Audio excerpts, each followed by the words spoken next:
Voici comment reconnaître un composé ionique à partir de sa formule chimique. Tout d'abord, un composé ionique est un composé binaire, c'est-à-dire qu'il se sépare en deux, une partie positive et une partie négative.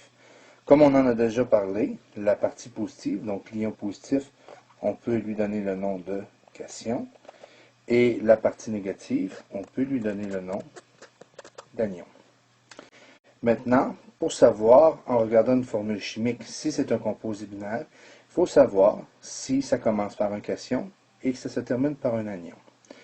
Les cations que l'on voit le plus souvent, c'est le NH4+,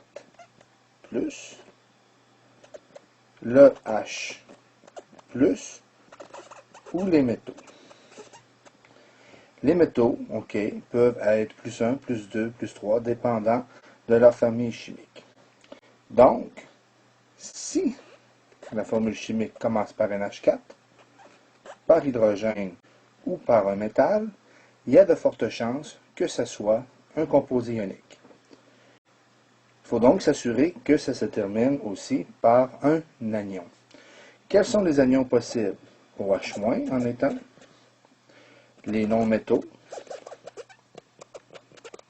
ou carrément des anions polyatomiques, comme le NO3-, le SO4-. Il faut donc vérifier, encore une fois, si ça se termine par OH, par un non-métal ou par un anion polyatomique. Regardons l'exemple suivant. Si nous avons le bromure de lithium, nous coupons la molécule en deux et nous vérifions. Est-ce que le lithium est de l'hydrogène, du NH4 ou un métal? C'est un métal.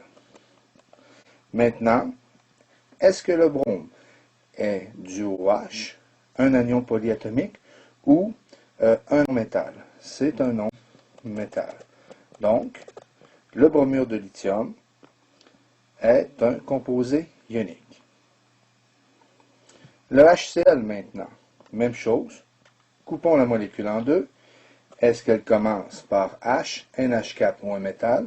La réponse est oui, elle est évidente. Elle commence par hydrogène. Et est-ce qu'elle se termine par OH, un non-métal ou un groupe d'anions polyatomiques? La réponse est claire ici. Donc, le HCl, l'acide chlorhydrique, sera, ou lui aussi, un composé ionique. Prenons le CaOH deux fois. Le CaOH deux fois commence par un métal et se termine par l'hydroxyde, OH. C'est donc, lui aussi, un composé ionique. Il faut faire attention.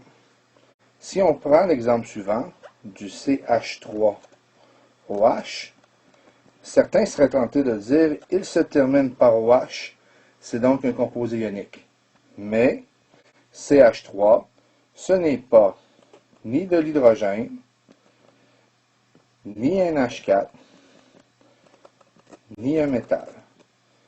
Ça ne sera donc pas un composé ionique.